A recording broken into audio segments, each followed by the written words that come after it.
باللہ السمیع العلیم من الشیطان اللعین الرجیم بسم اللہ الرحمن الرحیم الحمد للہ رب العالمین والصلاة والسلام علی سیدنا و نبینا و شفیعنا بالقاسم محمد وآلہ الطیبین الطاہرین المعصومین ولعنۃ اللہ علی اعدائہم اجمعین من یومنا ھذا الی یوم الدین اما بعد فقد قال اللہ سبحانہ تبارک و تعالی فی کتابہ المبین وہو اصدق الصادقین بسم اللہ الرحمن الرحیم ان الدین عند اللہ الاسلام۔ خداوند عالم قرآن مجید میں ارشاد فرماتا ہے کہ یقیناً دین اللہ کے نزدیک اسلام ہے۔ عزیزان گرامی، چاند رات سے مسلسل ایک عنوان، ایک موضوع اور ایک سبجیکٹ کے تحت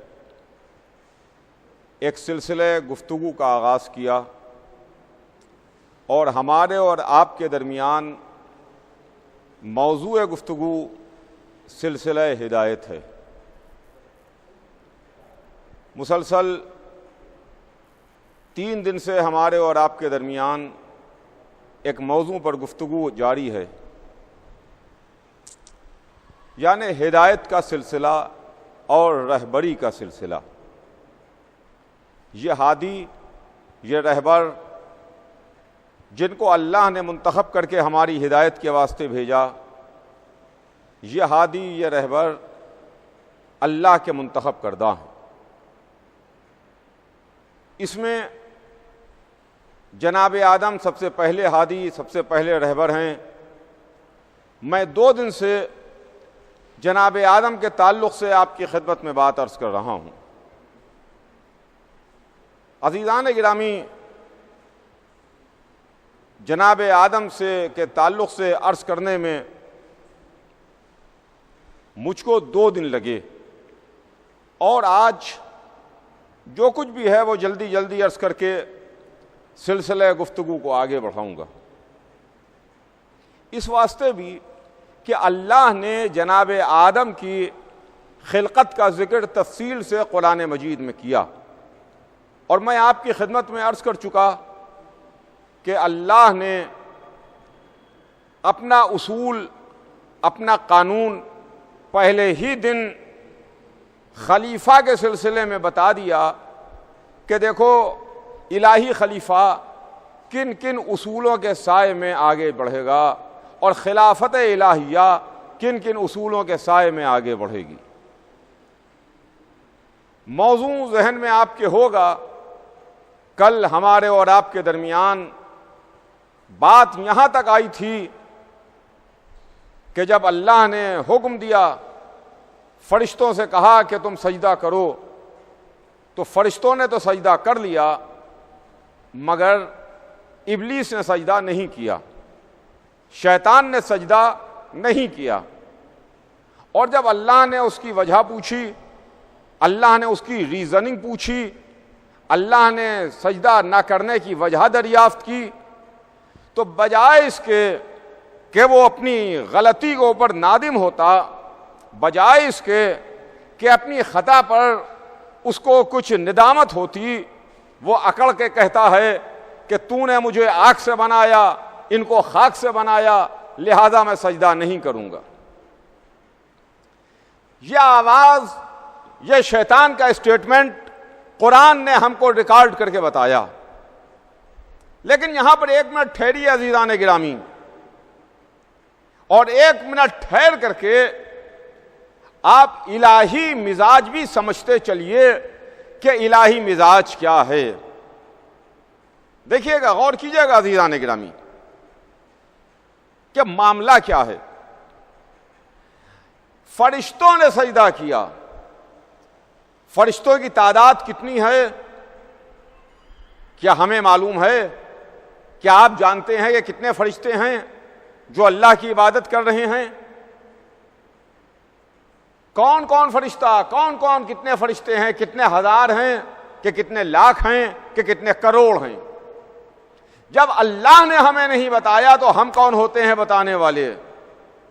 لیکن آپ اس کو اس طرح سے سمجھیے کہ جتنے بھی فرشتے ہیں، جتنے بھی فرشتوں کو اللہ نے خلق کیا، ان تمام فرشتوں نے سجدہ کیا، ان تمام فرشتوں نے سجدہ کیا الا ابلیس، سوائے ابلیس کے۔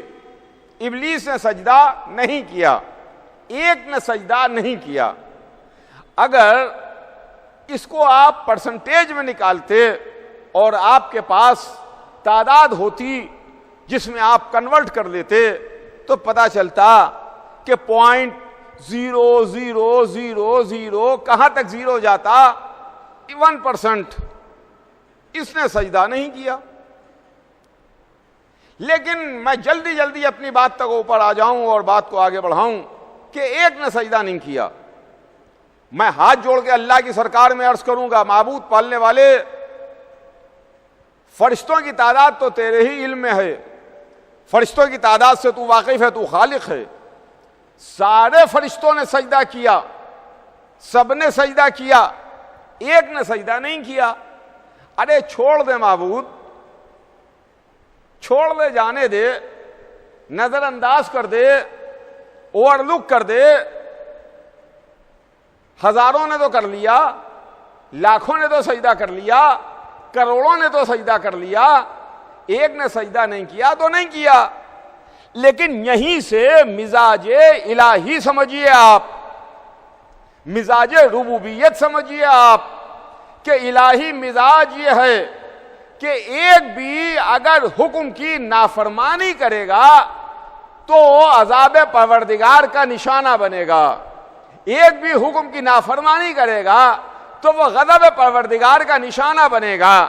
اگر ایک نے بھی حکم نہیں مانا تو اسے جنت سے نکال دیا جائے گا۔ اگر ایک نے بھی نہ مانا تو یہ اصول پہلے دن بن گیا، پہلے خلیفہ کے واسطے بن گیا کہ دیکھو اگر ایک نے بھی سجدہ نہیں کیا تو اس سے سوال کر لیا جائے گا، توق لعنت گلے میں ڈالا جائے گا، جنت سے نکالا جائے گا، عذاب پروردگار کا نشانہ بنے گا۔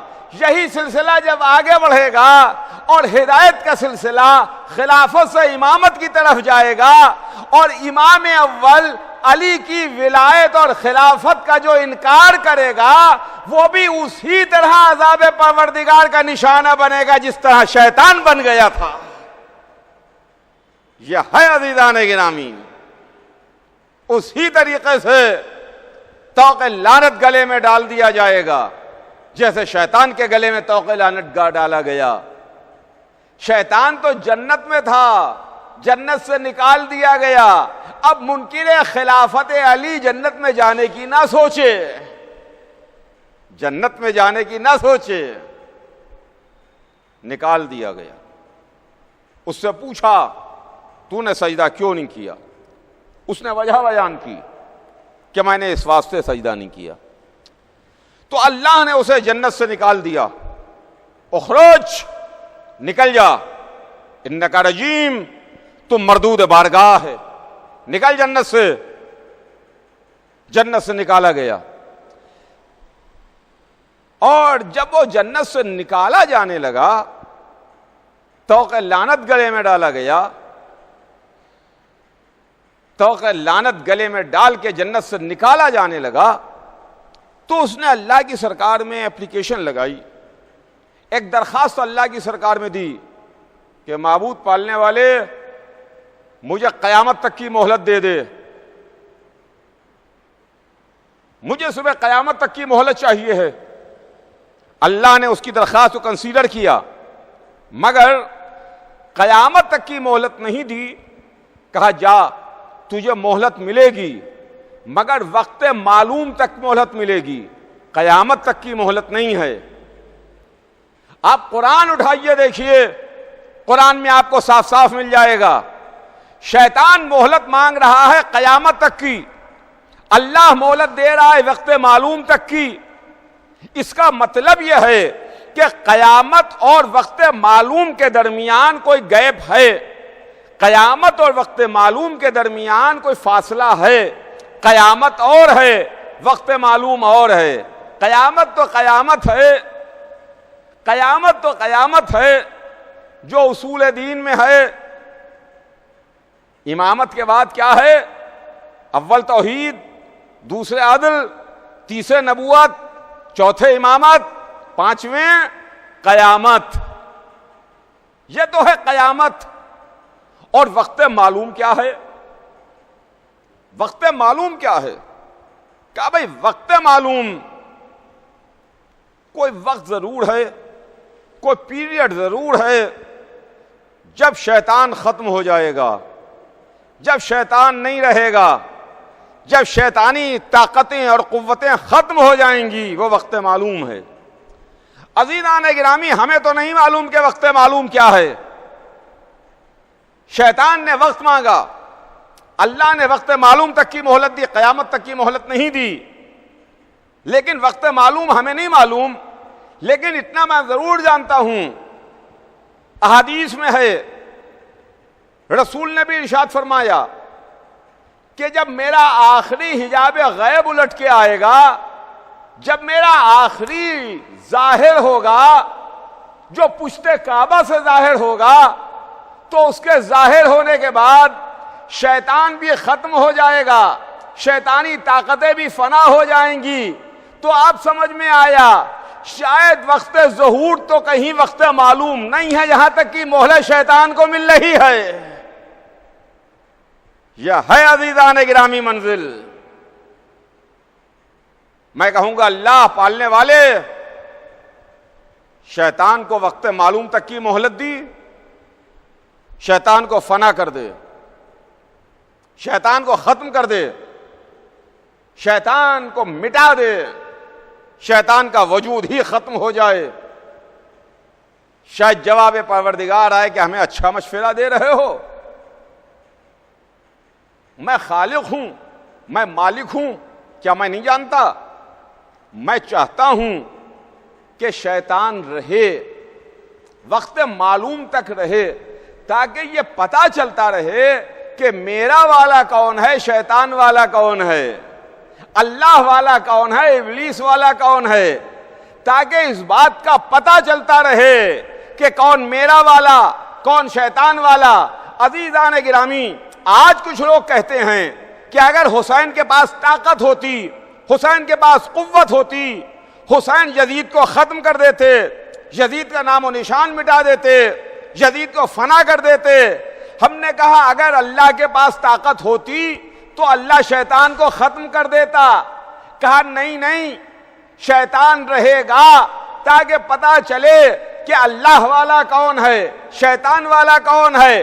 حسین نے بھی کہا کہ یزید رہے گا تاکہ پتہ چلتا رہے کہ حسین والا کون ہے، یزید والا کون ہے۔ یہ منزل ہے خدا کی قسم۔ بہرحال نکال دیا گیا، جنت سے نکال دیا گیا،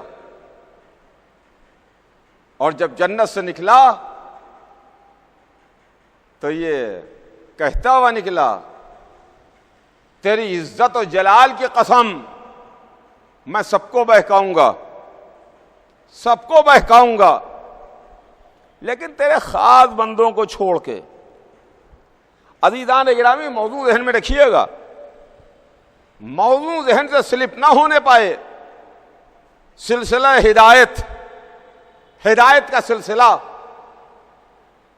سب کو بہکاؤں گا لیکن تیرے خاص بندوں کو چھوڑ کے، تیرے خاص بندوں کو نہیں بہکاؤں گا۔ تو کیا میں یہ مانوں کہ اللہ کے خاص بندوں سے کچھ شیطان کے رشتے معاذ اللہ خاکم بدہن اچھے ہیں جو یہ کہہ رہا ہے کہ تیرے خاص بندوں کو نہیں بہکاؤں گا اور اس کے علاوہ سب کو بہکا دوں گا؟ تو آپ سمجھے نہیں، شیطان جانتا ہے کہ جو اللہ کے خاص بندے ہیں، جو اللہ والے بندے ہیں، جو اللہ کے محبوب ترین بندے ہیں، ان بندوں پر شیطان کا جادو کام نہیں کرے گا، ان بندوں پر شیطان کا اثر چلنے والا نہیں ہے۔ اور بقیہ ہما شما تمام جتنے بھی بندے ہیں، جتنے بھی انسان ہیں، ان پر شیطان کا بس چلے گا، شیطان کا جادو چلے گا، شیطان اپنے چنگل میں لے لے گا اور گرفت میں لے لے گا۔ لیکن جو اللہ کے خاص بندے ہیں ان تک شیطان کا جادو نہیں چل پائے گا، وہ شیطان کو جانتے ہوں گے، وہ شیطان کو پہچانتے ہوں گے۔ انشاءاللہ دوران تقریر آگے کسی مجلس میں انشاءاللہ یہ ذکر آئے گا کہ اللہ والے شیطان کو پہچانتے ہیں، اللہ کے خاص بندے جنہوں نے شیطان کو پہچانا کہ شیطان کون ہے۔ مگر آج بس یہیں کے اوپر بات عرض کر کے بات کو اپنی آگے بڑھاؤں کہ شیطان اللہ کے خاص بندوں کو نہیں بہکائے گا۔ اچھا، ہم آپ اللہ کے خاص بندے ہیں کہ اللہ کے عام بندے ہیں؟ آپ اپنے بارے میں فیصلہ کیجئے کہ آپ کا شمار اللہ کے کن بندوں میں ہے۔ آپ اللہ کے عام بندوں میں شامل ہیں یا اللہ کے خاص بندوں میں شامل ہیں؟ تو ہر انسان یہ کہے گا کہ نہیں بھائی، ہم تو اللہ کے عام بندوں میں شامل ہیں، ہم تو گناہگار بندے ہیں، ہم تو معصیت زدہ بندے ہیں۔ ارے کہاں اللہ والے، کہاں اللہ کے خاص بندے، کہاں اللہ کے منتخب کردہ، اور کہاں ہم گناہگار خاطی انسان، ہم تو عام بندوں میں ہیں۔ تو جب ہم نے یہ بات طے کر لی، یہ فیصلہ ہو گیا کہ ہم اللہ کے عام بندوں میں شامل ہیں، اللہ کے خاص بندوں میں نہیں ہیں، اللہ کے خاص بندوں میں نہ ہونے کے بعد، عام بندوں میں شامل ہونے کے بعد شیطان کے جادو سے بچ نہیں پائیں گے۔ سنیے گا عزیزان گرامی، شیطان کے جادو سے بچ نہیں پائیں گے۔ شیطان کا جادو ہم پر اثر کر دے گا۔ جیسے یہ جو کرونا پھیلا ہوا ہے، یہ کرونا پھیلا ہوا ہے، کسی کو بھی انفیکٹڈ کر سکتا ہے، کسی میں بھی جراثیم لگ سکتے ہیں، لہذا اس کا بچاؤ ضروری ہے۔ اس کا بچاؤ کیجئے۔ کیسے اس سے بچیے گا کہ آپ انفیکشن سے محفوظ رہیے، اس بیماری سے محفوظ رہیے، اس وبا سے محفوظ رہیے۔ ان کا نہیں، آپ ایسے ایٹماسفیئر میں رہیے، ایسے ماحول میں رہیے، ایسے ماحول کو پاک صاف کر کے، یا آج کی زبان جو ایک عام انسان بھی بول رہا ہے، ایسے سینیٹائز ماحول میں رہیے جہاں پر جراثیم نہ پہنچ پائیں، جراثیم نہ آ پائیں، جراثیم نہ اثر کر پائیں۔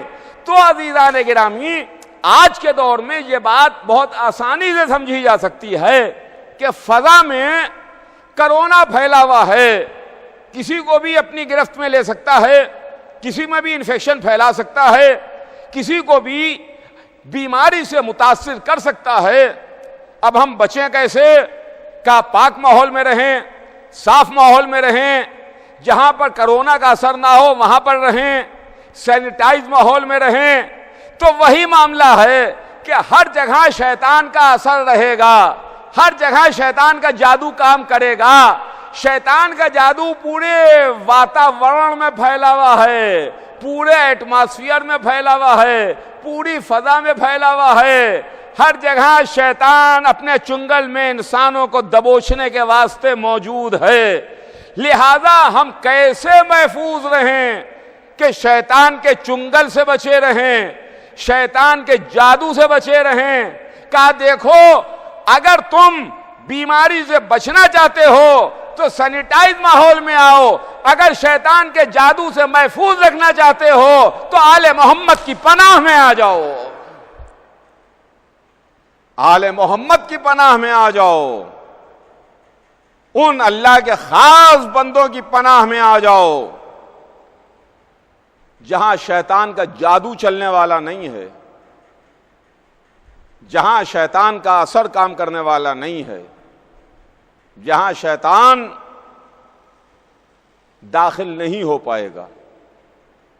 تو عزیزان گرامی، یہ جناب آدم ہے، سلسلہ ہدایت کے پہلے رہبر اور سلسلہ ہدایت کے پہلے ہادی۔ اس کے بعد سلسلہ آگے بڑھتا ہے، وقت بہت تیزی کے ساتھ آگے بڑھ رہا ہے، بہت تیزی کے ساتھ وقت آگے بڑھتا چلا جا رہا ہے۔ مجھے بہت لمبا سفر کرنا ہے، وقت تنگ ہے، سفر میرا طویل ہے، میں کیسے اپنی بات کو جلدی جلدی سمیٹوں، میں کیسے جلدی جلدی اپنے موضوع کو سمیٹ کے آپ تک وہ میسج پہنچاؤں، وہ پیغام پہنچاؤں جو میسج اور پیغام آپ تک پہنچانا چاہتا ہوں۔ لہذا بس جلدی جلدی اشاروں میں ہیڈ لائنز آپ کو سناتا ہوا آگے بڑھ جاؤں۔ سمجھنا آپ کا کام ہے، پیش کرنا میرا کام ہے۔ تفصیلات میں نہیں جاؤں گا، ہیڈ لائنز سناتا ہوا آگے بڑھ جاؤں گا تاکہ میں وہاں تک وقت کے اندر پہنچ سکوں جہاں تک مجھے پہنچنا ہے، جو میرا ڈیسٹینیشن ہے، جو میری منزل ہے۔ جناب آدم کے بعد جو سب سے بڑا نام ہدایت کے سلسلے میں آتا ہے وہ نام جناب نوح کا نام ہے۔ جناب نوح اولوالعزم پیغمبروں میں سب سے پہلے ہیں۔ اولوالعزم پیغمبر 5 ہیں، جناب نوح، جناب ابراہیم، جناب موسیٰ، جناب عیسیٰ اور ہمارے حضور سرور کائنات۔ یہ 5 اولوالعزم پیغمبر ہیں۔ ان 5 اولوالعزم پیغمبروں میں سب سے پہلے اولوالعزم جناب نوح ہیں۔ جناب نوح جنہوں نے 900 برس سے زیادہ، لگ بھگ 950 برس تبلیغ کی ہے اور 950 برس تبلیغ کر کے اللہ کے پیغام کو پہنچایا،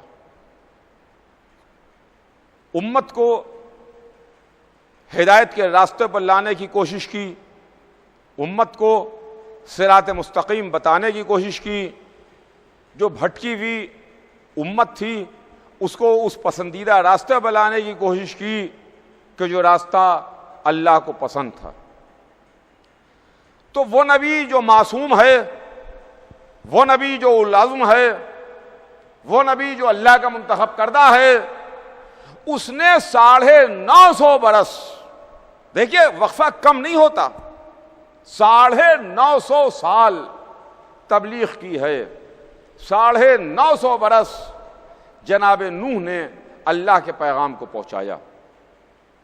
مگر 950 برس کی تبلیغ کا نچوڑ کیا نکلا؟ 950 برس کی تبلیغ کا رزلٹ کیا برآمد ہوا؟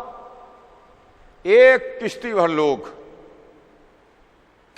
لوگ جب عذاب آیا، معلوم یہ ہوا کہ ایک معصوم، ایک نبی، ایک منتخب کردہ پروردگار، ایک اولوالعزم پیغمبر اگر 950 برس سے زیادہ تبلیغ کرے اور اس کی تبلیغ کا رزلٹ ایک کشتی برابر لوگ بھی نہ نکلیں تو آپ سمجھیے کہ کیا ہے۔ تو معاملہ تبلیغ کا یہ ہے، اگر کسی نے پوری زندگی اپنی تبلیغ کی، پوری زندگی اللہ کے پیغام کو پہنچایا، پوری زندگی اگر اللہ کی باتوں کو بتایا اور پوری زندگی تبلیغ کے بعد اگر ایک انسان بھی راہ ہدایت پر آ گیا، اگر ایک انسان بھی راستے کو سمجھ گیا، اگر ایک انسان بھی راہ راست پر آ گیا تو تبلیغ کامیاب ہے، مشن مقصد پورا ہے۔ تو عزیزوں، جناب نوح انہوں نے 950 برس سے زیادہ اللہ کے پیغام کو پہنچایا، مگر جب امت نے نوح کی بات کو نہیں مانا، نوح کے باتوں پر امت نہیں آئی، وہ بات جو جناب نوح بتاتے تھے امت نوح نے نہیں مانی، یعنی اللہ کو نہیں مانا، نوح کو نبی اللہ نہیں مانا، نوح کی بتائے ہوئی راستوں پر نہیں چلے، تو جناب نوح نے اللہ کی سرکار میں بد دعا کے واسطے ہاتھ اٹھائے، کہا معبود پالنے والے، یہ میری قوم ہے، میں اس کو تیرے راستے پر بلا رہا ہوں مگر یہ تیرے راستے پر نہیں آ رہی ہے، مجھے پتھر مارتی ہے، مجھے زخمی کرتی ہے، میرے بتائے ہوئے راستے پر نہیں آتی ہے، لہذا معبود تو اس قوم پر عذاب نازل کر دے۔ نوح جیسا نبی اللہ کی سرکار میں ہاتھ بلند کر کے عذاب کی دعا مانگ رہا ہے کہ پالنے والے اس قوم پر عذاب نازل کر۔ جناب نوح نے بد دعا کی، جواب پروردگار آیا کہ نوح ضرور عذاب آئے گا مگر ٹھہرو، رکو، جلدی نہ کرو، تم سفینہ بناؤ، کشتی بناؤ، میری نگاہوں کے سامنے بناؤ، میری نظروں کے سامنے بناؤ۔ میں عرض کر چکا آپ کی خدمت میں، یہ قرآن ہے جہاں پر آدم کے پیکر کے لیے کہا گیا کہ میں نے اپنے دونوں ہاتھوں سے درست کیا، سفینہ بناؤ، میری نگاہوں کے سامنے بناؤ، میری نظروں کے سامنے بناؤ۔ جناب نوح نے کشتی بنانا شروع کی، سفینہ بنانا شروع کیا۔ توجہ چاہ رہا ہوں اپنے تمام سننے والوں کی، عزیزان گرامی توجہ رکھیے گا آپ، یہ تاریخ ہے، ہسٹری ہے، قرآنی ہسٹری ہے، قرآنی تاریخ ہے۔ نوح نے سفینہ بنانا شروع کیا، سفینہ بن رہا ہے، کشتی بن رہی ہے۔ نوح کی قوم والے، نوح کے قبیلے والے مسکرا رہے ہیں، ہنس رہے ہیں، مذاق اڑا رہے ہیں، ایک دوسرے سے کہہ رہے ہیں کہ لگتا ہے کہ نوح کا ذہن حاضر نہیں ہے، ان کا ذہن بھٹک گیا ہے، ان کا ذہن ان کے ساتھ نہیں ہے، ان کا ذہن کام نہیں کر رہا ہے۔ یہ خشکی میں سفینہ بنا رہے ہیں، پانی میں چلنے والی چیز خشکی میں بنا رہے ہیں۔ اگر آپ سمندر کے کنارے کشتی بنائیے تو بات سمجھ میں آتی ہے۔ یہ بمبئی ہے، بمبئی میں اگر کشتی بنے تو سمجھ میں آتا ہے، اس لیے کہ یہاں سمندر موجیں لے رہا ہے۔ لیکن اگر کوئی ڈیزرٹ میں راجستھان میں جا کے کشتی بنائے تو راجستھان میں کسی ڈیزرٹ میں کشتی کا بنانا سمجھ میں نہیں آتا، اس لیے کہ وہاں دریا نہیں ہے، سمندر نہیں ہے، تو کاہے میں چلے گا سفینہ؟ یہی بات نوح کے قوم والے کہہ رہے تھے کہ دیکھو ان کے ذہن کو کیا ہو گیا ہے، یہ خشکی میں بنا رہے ہیں پانی میں چلنے والی چیز۔ ہنس رہے تھے، دیکھ رہے تھے، مسکرا رہے تھے۔ قدرت نے بھی کہا کہ نوح تم اپنا کام کرتے رہو، سفینہ بناتے رہو، یہ ہنس رہے ہیں، ہنسنے دو۔ یہ نوح ہے چھوٹے نبی، محمد ہے بڑے نبی۔ اب ہمیں نہیں معلوم کہ یہ جناب نوح کے سفینے کا واقعہ قرآن نے ریکارڈ کر کے ہم کو کیوں سنایا، کیوں قرآن ہمیں نوح کا سفینہ ریکارڈ کر کے سنا رہا ہے، ہمیں نہیں معلوم۔ لیکن شاید ہو سکتا ہے کہ اس کے پیچھے یہ وجہ ہو کہ نوح ہے چھوٹے نبی، محمد ہے بڑے نبی، سردار انبیاء۔ نوح نے بھی ایک سفینہ بنایا، محمد نے بھی ایک سفینہ بنایا۔ نوح کا سفینہ بھی ہلاکت سے بچانے والا، محمد کا سفینہ بھی ہلاکت سے بچانے والا، نوح کا سفینہ بھی نجات دینے والا، سفینہ محبت بھی نجات دلانے والا۔ رسول نے کیا فرمایا؟ مثل اہل بیتی کمثل سفینۃ نوح، میرے اہل بیت کی مثال سفینہ نوح کی ہے، جو اس میں آ گیا وہ نجات پا گیا، جس نے سفینے کو چھوڑ دیا وہ ڈوب گیا، غرق ہو گیا، ہلاک ہو گیا۔ یہ رسول کی حدیث ہے۔ مثل اہل بیتی کمثل سفینۃ نوح ما رکبها نجا من تخلف عنها غرق وهوى۔ ڈوب گیا، غرق ہو گیا، ہلاک ہو گیا۔ نوح نے سفینہ لکڑی کے ٹکڑوں کا بنایا، محمد نے سفینہ کلیجے کے ٹکڑوں کا بنایا۔ نوح کا سفینہ لکڑی کا تھا، سفینہ اہل بیت نور کا بنا ہوا تھا۔ وہ لکڑی کا سفینہ، یہ نور کا سفینہ، محمد کے کلیجے اور دل کے ٹکڑوں کا سفینہ۔ وہ ہنس رہے ہیں، مسکرا رہے ہیں، نبی کے ذہن پر شک کر رہے ہیں۔ معلوم یہ ہوا کہ نبی کے ذہن پر شک کرنا کوئی نئی بات نہیں ہے۔ جب نبی نجات کا سفینہ بناتا ہے تو امت نبی کے ذہن پر شبہ کرتی ہے۔ نوح بھی سفینہ بنا رہے تھے، امت نے نوح کے ذہن پر شک کیا۔ محمد نے بھی نجات کی کشتی بنائی، امت نے بھی محمد کے ذہن پر شبہ کیا۔ عجب منزل ہے عزیزان گرامی، جب نبی نجات کی کشتی بنائے تو امت رزلٹ یہ دے کہ معاذ اللہ نبی کا دماغ حاضر و ناظر نہیں ہے، ان کا دماغ بہک گیا ہے، ان کا دماغ بھٹک گیا ہے۔ استغفر اللہ، معاذ اللہ، معاذ اللہ۔ لیکن نوح نے ان کی کوئی پرواہ نہیں کی، سفینہ بنتا رہا یہاں تک کہ سفینہ بن کے تیار ہوا۔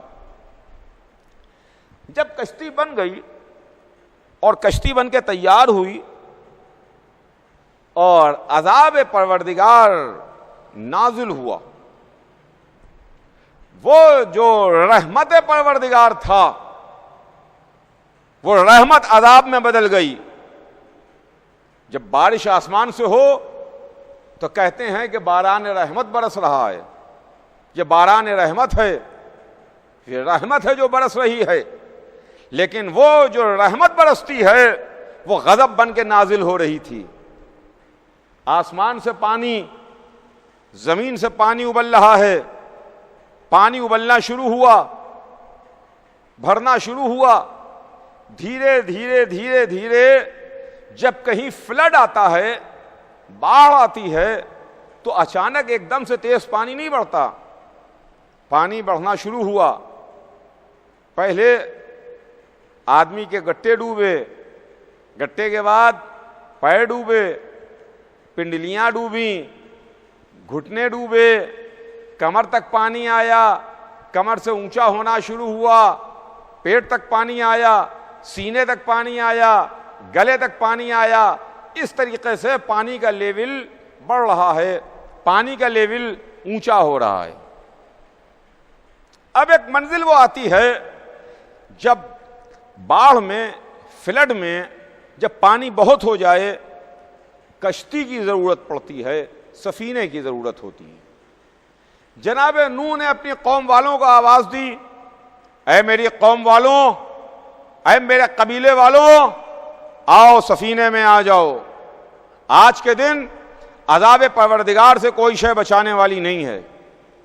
اگر بچائے گا تو سفینہ بچائے گا، سفینے کے علاوہ کوئی دوسری شے نہیں بچائے گی۔ جناب نوح نے آواز لگائی، آؤ میری قوم والوں، آؤ میرے قبیلے والوں، اگر نجات چاہتے ہو، اگر ڈوبنے سے بچنا چاہتے ہو، اگر ہلاکت سے محفوظ رہنا چاہتے ہو تو سفینے میں آ جاؤ، بچ جاؤ گے۔ لیکن بہت تھوڑے سے لوگ سفینے میں آئے اور بقیہ امت سفینے میں نہیں آئی۔ یہاں تک کہ قرآن کہتا ہے کہ نوح کا بیٹا بھی نہیں آیا اور نوح کی زوجہ بھی نہیں آئی۔ پانی بڑھ رہا تھا، پہاڑ ڈوب رہے تھے، بڑے بڑے پہاڑ، اونچے اونچے پہاڑ وہ ڈوبنا شروع ہوئے۔ نوح کا بیٹا پہاڑ کی بلندی پر گیا، نوح آواز دے رہے ہیں، میرے لال، میرے بیٹے، آ جاؤ سفینے میں، آج کے دن سفینے کے علاوہ کوئی شے نہ بچا پائے گی۔ تو یہ کہتا ہوا پہاڑ کی چوٹی پر چلا گیا کہ مجھے یہ پہاڑ کی اونچی اونچی چوٹیاں بچا لیں گی، نوح نے کہا کہ یہ پہاڑ کی اونچی چوٹیاں نہ بچا پائیں گی، بچائے گا تو سفینہ بچائے گا، بچائے گی تو کشتی بچائے گی، سفینہ بچائے گا۔ کہ ایک مرتبہ پانی اور بلند ہوا، نوح کا بیٹا ڈوبنے لگا، تو باپ تھے، باپ کا دل سینے میں دھڑک رہا تھا کہ انہوں نے ایک مرتبہ آسمان کو دیکھا، کہا پالنے والے معبود اے اللہ، یہ میرا بیٹا ہے، یہ میرے اہل سے ہے، میرا بیٹا ہے، اسے بچا لے۔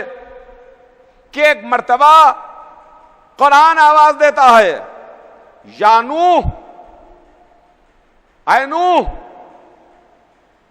یہ تمہارے اہل سے نہیں ہے، یہ تمہارے اہل سے نہیں ہے، یہ عمل غیر صالح ہے۔ توجہ چاہوں گا عزیزان گرامی، یہ قرآن ہے، ترجمہ اٹھا کے آپ دیکھ لیجئے، یہ قرآن ہے جو آپ کی خدمت میں عرض کر رہا ہوں۔ نوح نے ہاتھ جوڑ کے عرض کی پالنے والے یہ میرا بیٹا ہے، میرے اہل سے ہے۔ قرآن کیا کہتا ہے؟ انہ لیس من اہلک، کہ تمہارے اہل سے نہیں ہے، انہ عمل غیر صالح، یہ عمل غیر صالح ہے۔ دیکھا آپ نے، قرآن کہہ رہا ہے کہ اگر بیٹا صحیح، دیکھیے گا یہ قرآنی اصول ہے، اگر بیٹا صحیح مگر اگر سفینے میں نہ آئے تو ہلاک ہو جائے گا، وہ عمل غیر صالح قرار پائے گا، وہ اہل سے نہیں ہوگا۔ تو عزیزان گرامی، نوح کا بیٹا بھی ڈوبا، نوح کی بیوی بھی ڈوبی، نوح کی زوجہ بھی ڈوبی، مگر جب زوجہ ڈوب رہی تھی، بیوی ڈوب رہی تھی، تو ڈوبتی ہوئی بیوی کو دیکھ کے نوح نے نہیں کہا کہ یہ میری بیوی ہے پالنے والے، یہ میرے اہل سے ہے، اسے بچا لے۔ توجہ چاہوں گا عزیزان گرامی، بہت خاص توجہ چاہتا ہوں آپ کی، رکیے، ٹھہریے، غور کیجئے۔ جناب نوح نے ڈوبتی ہوئی بیوی کے لیے نہیں کہا کہ یہ میرے اہل سے ہے پالنے والے، اسے بچا لے۔ ڈوبتے ہوئے بیٹے کے واسطے کہا کہ معبود پالنے والے، یہ میرے اہل سے ہے، میرا بیٹا ہے، اسے بچا لے۔ تو چلیے، معصوم کی زبان سے ایک بات پتہ چلی کہ بیٹا تو اہل میں شامل ہو سکتا ہے مگر زوجہ اہل میں شامل نہیں ہو سکتی ہے۔ مگر یہ اصول بھی بن گیا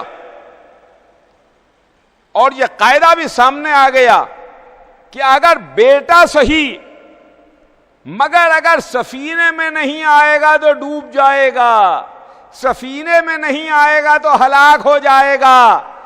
آپ غور کیجئے گا، محمد نے سفینہ بنایا، سب مثل و اہل بیتی کمثل سفینۃ نوح، میرے اہل بیت کی مثال سفینہ نوح کی ہے۔ اگر نوح کے سفینے میں نوح کا بیٹا نہ آئے تو ڈوب جائے، ہلاک ہو جائے، غرق ہو جائے، اہل میں شامل نہ رہے۔ تو اگر سفینہ اہل بیت سے کوئی الگ ہو جائے تو محمد کا کتنا ہی قریبی کیوں نہ ہو ویسے ہی ڈوب جائے گا جیسے نوح کا بیٹا ہلاک ہو گیا۔ یہ منزل ہے خدا کی قسم۔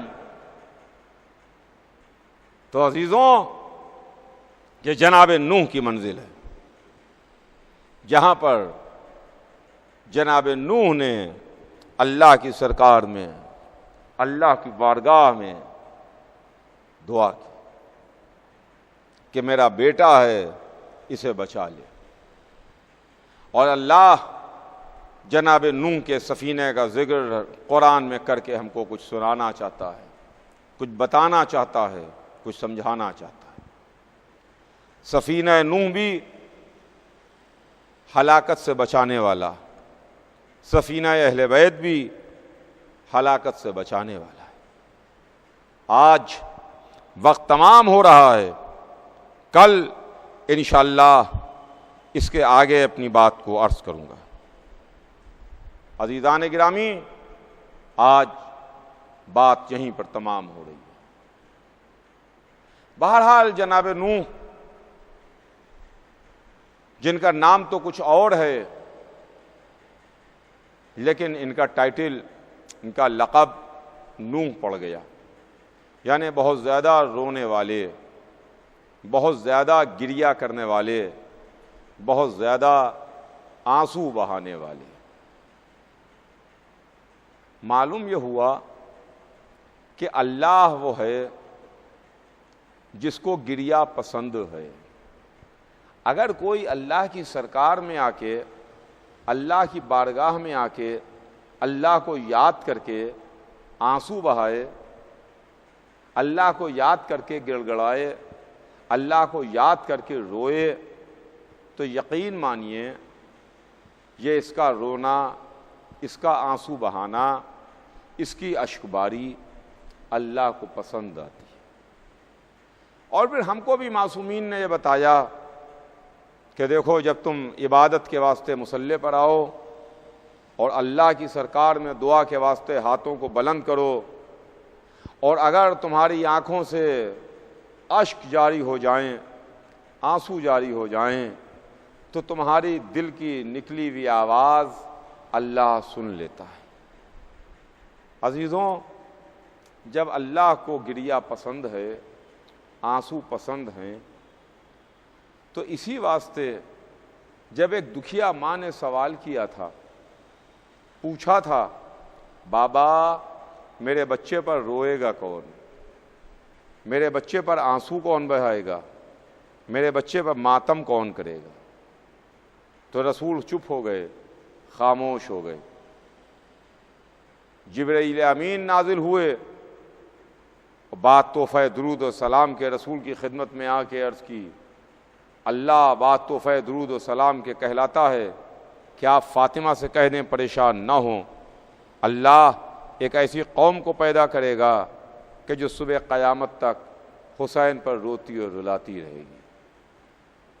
عزیزوں، شاید یہ وعدہ پروردگار ہے جو پورا ہو رہا ہے۔ یہ گریہ نہیں ہے، یہ آنسو نہیں ہے، یہ ماتم نہیں ہے، یہ سینہ زنی نہیں ہے، یہ وعدہ پروردگار ہے کسی دکھیا ماں سے جو پورا ہو رہا ہے، اور انشاءاللہ اسی طریقے سے یہ سلسلہ صبح قیامت تک جاری رہے گا۔ بس عزیزان گرامی، کس تیزی کے ساتھ دن آگے بڑھ رہے ہیں۔ آج ہم اور آپ اپنی مجلسوں میں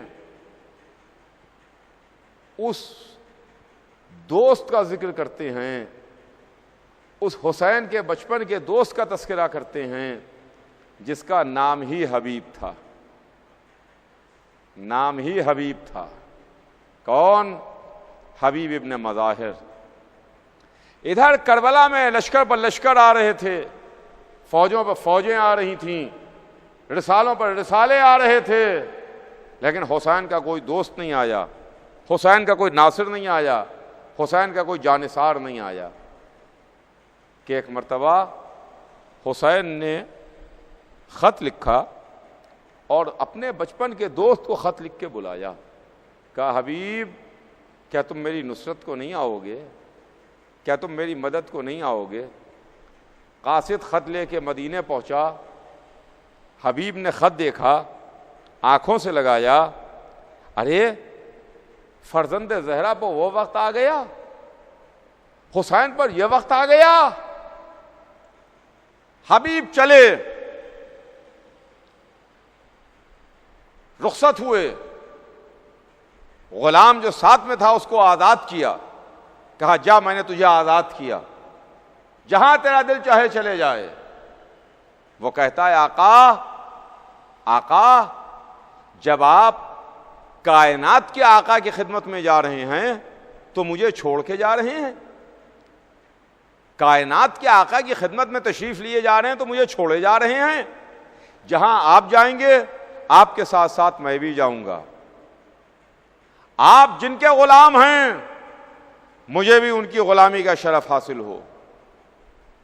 کہ ایک مرتبہ اپنے غلام کی محبت کو دیکھا، حبیب نے اپنے ساتھ اپنے رہوار پر بٹھا لیا، کہا نہ میں تیرا آقا ہوں نہ میں تو میرا غلام ہے، بلکہ ہم دونوں مل کے حسین کے غلام ہیں اور حسین ہمارے آقا ہیں۔ لیجئے حبیب چلے، حسین کی خدمت میں کربلا پہنچے۔ ادھر فضہ نے خبر دی، اے شہزادی مبارک ہو، حسین کے بچپن کے دوست حبیب آئے ہیں۔ ہاں عزیزان گرامی، بچپن کا دوست بہت بڑا سہارا ہوتا ہے، بچپن کا دوست بہت بڑی طاقت ہوتا ہے۔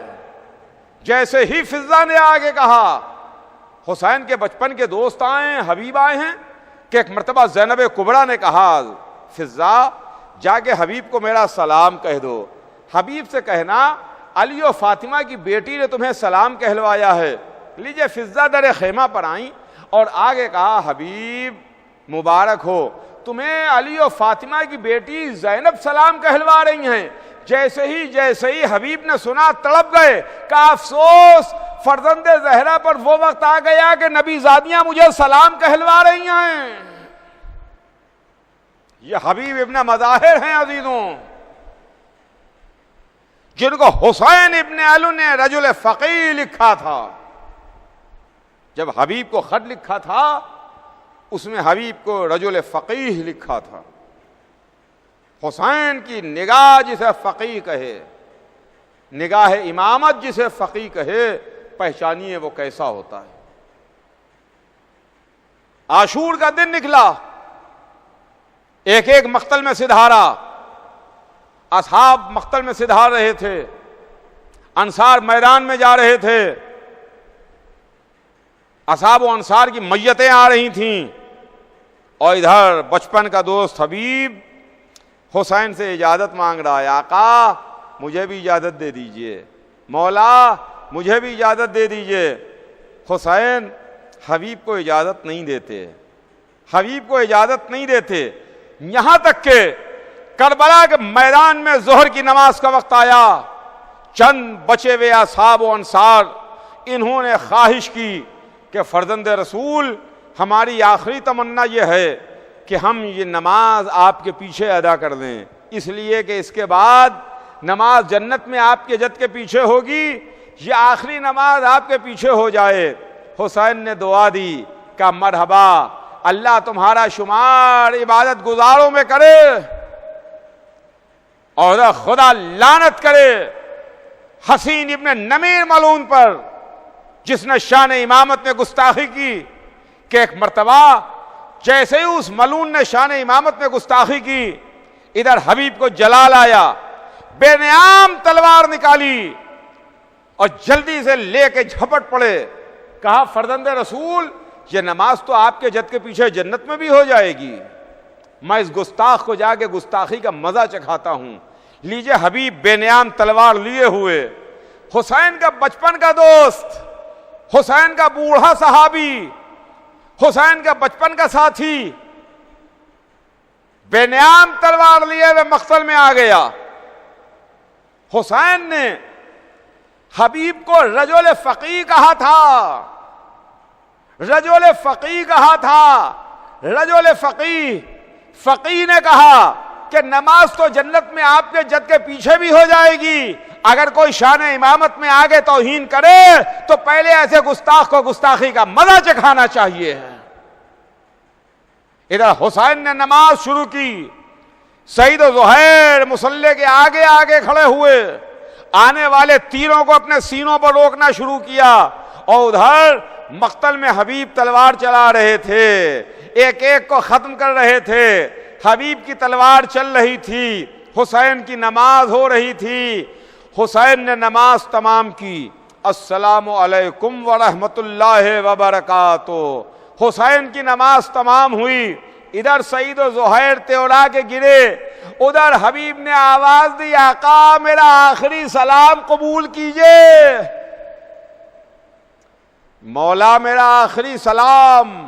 لیجئے حسین چلے، اپنے بچپن کے دوست کے سرہانے پہنچے، منہ پر منہ رکھ دیا، ارے حبیب حسین آ گیا، اے حبیب تمہارا دوست آ گیا، اے حبیب تمہارا بچپن کا ساتھی آ گیا، اے حبیب تم بھی چلو، تمہارے پیچھے پیچھے میں بھی آتا ہوں۔ میں کہوں گا حبیب آپ نے شرط وفا نبھا دی، آپ نے اپنی جان حسین پر قربان کر دی۔